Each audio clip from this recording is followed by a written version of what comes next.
किसी भाई को अच्छा लगे या बुरा लगे, इसकी हमने कभी भी परवाह नहीं की है।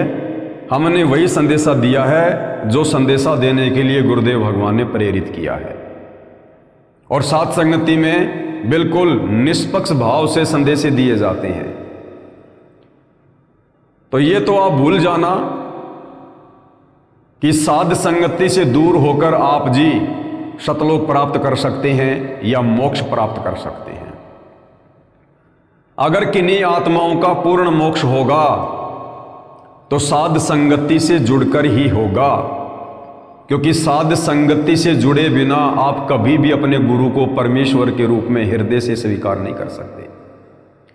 वैसे आप उनको परमात्मा कहो, भगवान कहो, कबीर देव कहो, जो मर्जी कहो, उनके चरणों में बैठे रहो,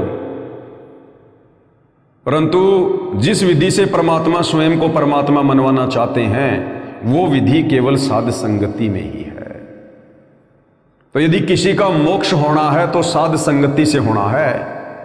बाकी चाहे देश का प्रधानमंत्री नरेंद्र मोदी सतगुरु रामपाल जी के चरणों में जाकर क्यों ना बैठ जाए, और चाहे कितना दान करे, कितनी भक्ति करे, आश्रम में बैठ जाए, तो भी मोक्ष नहीं होगा यदि वो साध संगति से नहीं जुड़ा। तो साध संगति से जुड़ने का मतलब है गुरु को परमेश्वर मानकर जो भक्ति क्रिया हम साध संगति से जुड़े भाई बहन कर रहे हैं, ये भक्ति क्रिया करनी पड़ेगी। वो चाहे आश्रम में बैठ के कर लो, चाहे अपने घर पे बैठ के कर लो, चाहे कहीं भी बैठ के कर लो। बाकी साध संगति कोई संस्था नहीं है, कोई रजिस्टर्ड नहीं है, साध संगति का कोई डॉक्यूमेंट्स नहीं है। साध संगति का मतलब है गुरु को परमेश्वर मानकर तमाम भक्ति क्रिया करना, जिससे गुरु की मेहर प्राप्त हो, ग्रेस मार्ग प्राप्त हो। और ये केवल साध संगति के अलावा आपको विश्व में कहीं और देखने को नहीं मिलेगा। एक क्या चाहे 1000 आश्रम खुल जाएं, आश्रमों में भक्ति होती ही नहीं है। आश्रमों से तो केवल परमात्मा ने भक्ति की शुरुआत करनी होती है, बाकी आश्रमों में भक्ति नहीं होती है। ये परमेश्वर ने घर घर आश्रम बनवा दिए, घर घर। घटी हिम गंगा, घटी हिम जमुना, घटी हिम है जगदीश सतगुरु तारेंगे। मोको कहाँ ढूंढे रे बंदे, मैं तो तेरे पास में। स्वर्ग 7 आसमान पर भटकत है मनमूड, और खालिक तो खोया नहीं। खालिक यानी भगवान गुरुदेव इसी महल में ढूंढ। गुरुपद सेवै बिरला कोई, जहां पर कृपा साहिब की होई। ये संसार विघन की घाटी, कोई निकलेगा बिरला सूर। भवसागर में बहुकाग है, कोई कोई हंस हमार। कहे कबीरा धर्मदास से, उनका खेवा उतारूं पार।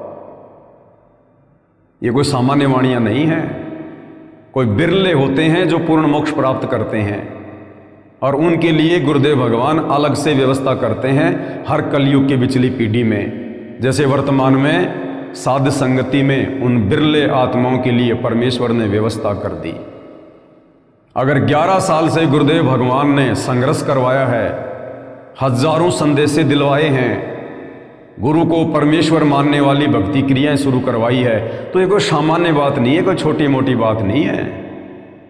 इसका परिणाम आगे चल के निकलेगा।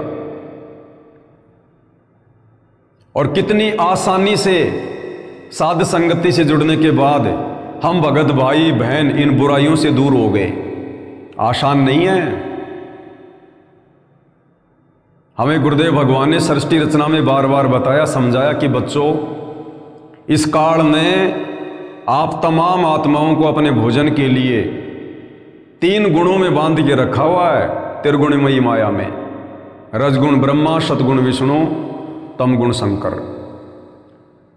और इन तीनों गुणों के प्रभाव से ये तीनों देवता ब्रह्मा विष्णु महेश भी पूरी तरह से बंधे हुए हैं, जकड़े हुए हैं। और इन्हीं तीनों गुणों के प्रभाव से इन्होंने ऐसी ऐसी गलतियां कर रखी हैं जो आज इतिहास बन गया है। फिर भला आम जीव की क्या औकात कि वो इन तीनों गुणों के प्रभाव से बच सके। लेकिन साध संगति से जोड़कर गुरुदेव भगवान ने अपना विशेष आशीर्वाद देकर हमें तीनों गुणों से बचा लिया।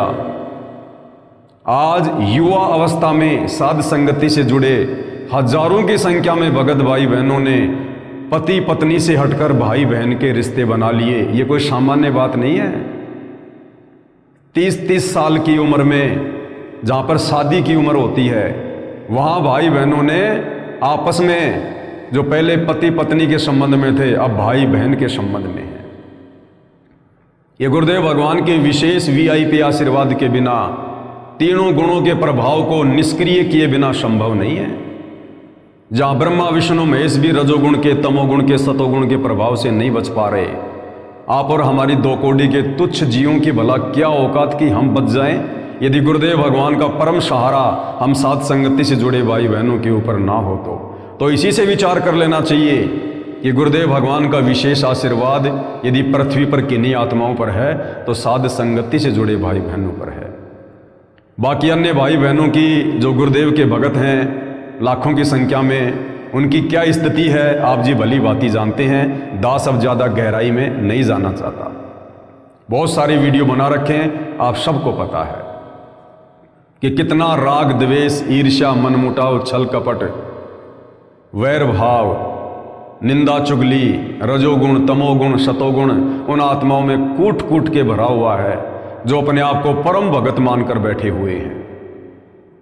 तो ये तो जिन आत्माओं पर दया गुरुदेव ने करनी है उन्हीं आत्माओं पर होगी।